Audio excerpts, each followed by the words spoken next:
Hello, Veggie Burritos. Psy Starcraft here with a Zerg versus Protoss for you. Hope you guys enjoyed the Psy versus Illusion last game.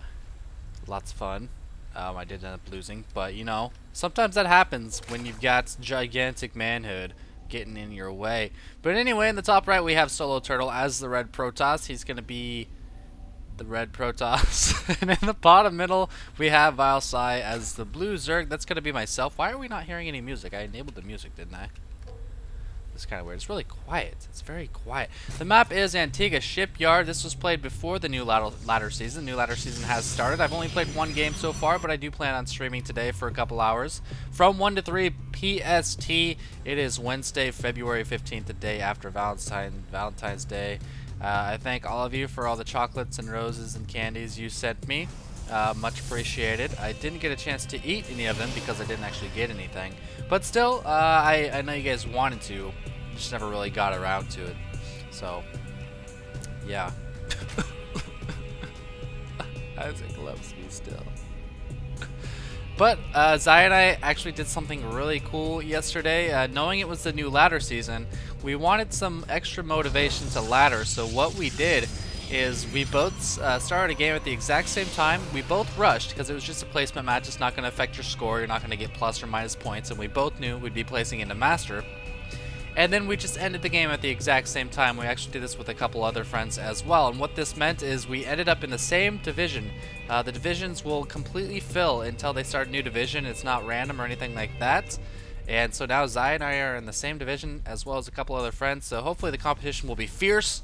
And we will try to do cool stuff and stuff and stuff. I am going 11 pool. Oh, Isaac! I am going 11 pool against a Protoss player, and you know, these positions are kind of weird on this map because once you take a third, he can actually blink his stalkers from here to here into your base, and that's kind of weird. So once you know these positions are like this, you might even want to consider like using this as your third or this as your third. But it's not nearly as dangerous as if it was Terran, because dropping in tanks like right here is just so much more dangerous than blinking blink stalkers. But still, yeah, something to think about. Might not be that much of an issue, but you never know. Soloturtle going for a Forge first, then a Photon Cannon, then a Nexus. And he's going to be, you know, when I was chasing this probe away, I was even thinking, he's probably luring me into the wrong direction. Oh my gosh, I didn't even notice that his probe doubled back. But yeah, he was trying to bait me into the wrong direction until his cannon finished. His cannon is up, but I'm going to be going into the top left anyway, just to see if maybe, oh, you doubled back because you were lying, you liar. But no, he was not lying. This is actually not where he's at. He's going to be in the top right, and I'm going to be scouting that. Can you imagine if I like scouted this and all of his buildings were down here and I just never knew where he was at? That'd be the worst. Would be the worst thing ever. The cannon is up though. My links aren't going to be able to run by. They can't really go around back. They'll probably get sniped. Actually, they might be able to like that actually might be a possibility. Well, it was a possibility. You might end up clogging that up with a pylon. But you know, the downside to what he's doing right here is that, and what he's doing is cannoning off here as opposed to right here. And the downside is it allows me to, you know, spine him, to roach him, to hydra him a lot more effectively. I won't have to worry about this choke and stuff like that. So one strategy you might want to employ when you see this kind of play or this kind of positioning is just do a roach timing or a hydra timing or something like that. Even spines. Spines in this situation would be amazing. Of course, I'm not really prepared for that. I don't have any gas. I'm still kind of macroing up right now. A couple overlords on the way. But, you know, it leaves a lot of opportunities for you. The sling needs to get back out. That little bastard just did not want to live. That poor guy. Poor guy. But Soloturtle does have his warp kits on the way. He's got his Zealot just kind of pushing away my lings, and now he's blocking off that a roundabout way. Doing a little bit of ling micro. He does catch the micro in time and able to chop up one of those lings. So 2 lings for just 64 Zealot health. Probably not worth it, especially once he gets his shields back, but it's not going to be a huge game changer. Second Zealot on the way now. Now if we look here, starting my 4 gas around 40 harvesters. You can see I had 42 harvesters before I started my my gas. This is a typical 11 pool follow-up against a Forge Fast Expand. It allows you to get tons of drones and also take a quick third. The third was around 650. Now I think normally in an 11 pool you want to take an even faster third. I'm not sure about the timings. It's been a while since I've looked at someone who executes it perfectly. But, yeah. Excuse me. That's when I chose to do it. The third queen is on the way, and this queen is going to do two things. One, it's going to allow me to throw down a couple creep tumors, and two, once this hatchery finishes, I can just throw her over to that hatchery if I don't have an additional one yet. And it's a lot of efficiency right there. But Roach Warren's on the way, and the main reason for a Roach Warren in this kind of situation is because a lot of Protoss players like to come with, you know, like 4 to 6 zealot timings on a third base. And right now, Soloturtle has 3 zealots. His warp gates are almost up. He's getting a bunch more gateways. So we'll see what he warps in. I do have 8 roaches on the way. That might be a bit excessive. That's going to be 2 mutas I'm not going to be training because of those roaches. And obviously I'm going to go mutas. It's like the best thing against Protoss. And now he's warping in 3 more zealots. I'm surprised he's not warping him in down here and he didn't run these guys down here ahead of time. But here he comes. 3 zealots, 2 zealots, 1 zealot with 6 zealots against 8 roaches. Now, 8 roaches can obviously kite zealots forever, especially on creep, and it's not going to be a difficult battle. And this is exactly why you get those roaches, because these kind of attacks are so damn common. So here he comes. Looks like it's only 5 zealots, but I actually saw this coming with this Overlord, and then I sent my roaches out to intercept them. What I should have done is let his zealots get into my base and then trap them in.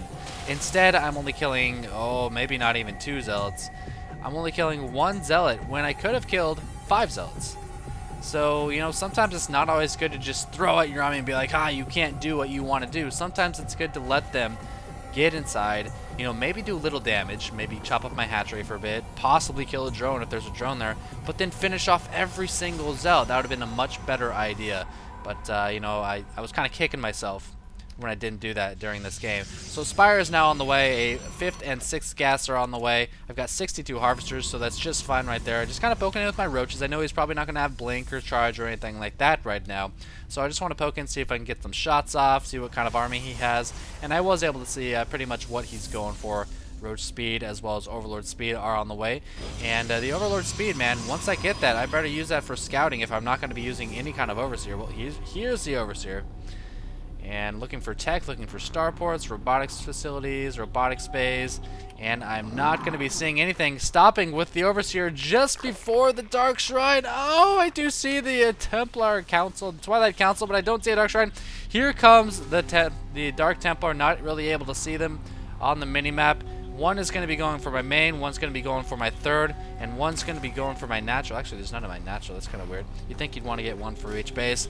But this is so annoying. Going to bring up the Harvester stat to see exactly how many he has killed. 7 workers killed. I'm going to keep an eye on that. And this is... Shut up, cat. In this situation, a lot of people will panic and like not really know where they're sending their drones. I thought of like an idea like...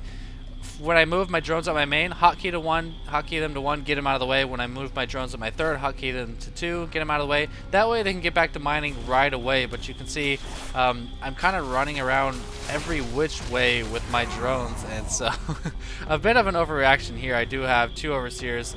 And this Dark Templar is still running around with 10 kills. He's killed 15 workers so far. Blocking the ramp now. Don't want him getting back into the main. Now it looks like I am going to be getting that Overseer there in time with that speed. That's so helpful. But pretty annoying, killing 16 workers. Harvester count now 61 to 62. He's taking his extra base, and it looks like he's kind of moving out. I'm not sure why another Dark Templar might be getting in there, but no, I do have a couple Overseers just kind of hanging out here. He's not going to get much done. Muta's going in, finishing him off, but now he knows I have Mutas. +1 melee attack is now on the way for my Zerglings, and I just want to transition into typical Mutaling. And the cool thing about this position for Zerg is that you can harass so much with mutas on this base, and then the third base is almost never going to be protected. So you can just muta this base, then muta this base, or muta this base, then ling this base, and stuff like that. So it's really cool. And we're going to see me utilizing that here in a second. We've got +1 on the way for my mutas now as well. And if we check out Harvesters 69 to 65, we're both trying to get on 3 base. Now, either I want to take a 4th base very fast right now, or I want to try to get something done to his 3rd base. And here we are. He's warping in just a few stalkers, able to blink away when my mutas come in and reinforce. Nice blink here. 5 more mutas and 14 more lings on the way. Am I going to be focusing down the hatchery? No, I am going to be running back. My lings doing a little bit more damage to the hatchery. And here come the reinforcements here. He's got a lot of zealots, so I can't really fight head on right now. I want to just try to whittle down his economy, maybe try to snipe some stalkers or something like that, but way too many zealots. Those zealots are going to two-shot my zerglings too. Macro hatch has started. Saturation looking great. 75 on 3 bases is just fine. I still have those 8 roaches and several more lings as well. So those 8 roaches could come in handy. Looks like I did produce an extra couple queens for some reason. Maybe I thought there might be some starport pressure. So those guys can start spreading creep. You can see a little bit of creep spread going on here. And here comes the hatchery. 7 more mutas on the way. And he's got a couple cannons, but you know, cannons not so great against mutas. I mean, they're okay, but when there's only 2 of them, it doesn't really matter. And warping in stalkers right in front of my mutas. I don't know why Protoss players do that.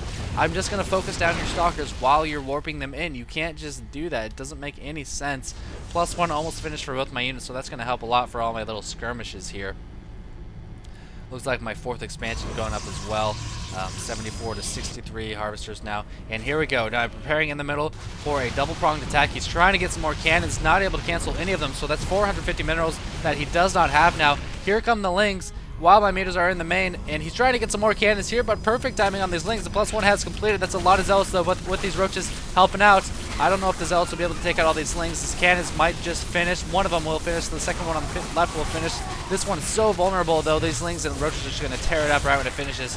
Down it goes. Still keeping an eye on his main base to see if the stalkers are leaving or not, and he doesn't want to leave with the stalkers. 40 more lings on the way. A couple drones or probes look like they're dying, and here come reinforcing lings. +1 attack against these zealots, and now these stalkers still paranoid and stuck in the main. I'm going to be sending in my mutas after drawing his units out to help out, magic boxing that Archon, and now he's got no anti-air at all. All these zealots going down when he desperately needs those zealots to take out my zerglings. He's trying to run them away, decoy them away from his main base, but it's not really working out. More stalkers were warping in, and some of them blinking in. +1 attack has been finished for both my lings and my mutas, and it looks like I'm going to be able to corner him. Lings soaking up so much damage, man. It doesn't even take many more shots to kill a muta than it does a ling. They are so good at absorbing that kind of stuff. And right now I'm just overpowering him. A couple lings on the bottom, able to utilize that low ground. That low ground where a couple of those stalkers were. A few of them being baited back, and there's just so many mutas at this point. I'm running off 3 base, a lot longer than him. And I've been kind of killing a few harvesters. How many have I killed? 15 harvesters, so we're trying to even it up as far as the harvesters killed. Now I'm just going to go right back into his turret. I've got so many units rallied in the main. Got to keep an eye on your rallies, people. Spike count's now 75 to 170. This DT's just been running around everywhere, man. 12 kills on that DT. And, you know, he might be thinking, well, maybe I can fight my way back into the game, but I just need to rally these units down here, and that's going to be about it. So Mutaling is just so damn good. I guess his pure stalker was just 1 Archon. 1, I don't know if he had enough of the units. He had some bad warp-ins. He was losing a couple stalkers here and there. And 2, I don't remember what my 2 was. 2, I don't know. Out of Archons or something like that. Anyway, I hope you guys enjoyed it. Pretty standard Mutaling game. You get the roaches, and then you can see I was going for my infestation pit for my lair after my 3rd was up and stuff like that. I did transfer some workers from my main, as you can see, and a few from my natural into my 4th base, my gold base. So I hope you guys enjoyed it. Isaac, you need to shut the hell up. You shut up. Oh, he's giving me this cute look. Are you gonna meow? No, you're not gonna meow. Alright, GG.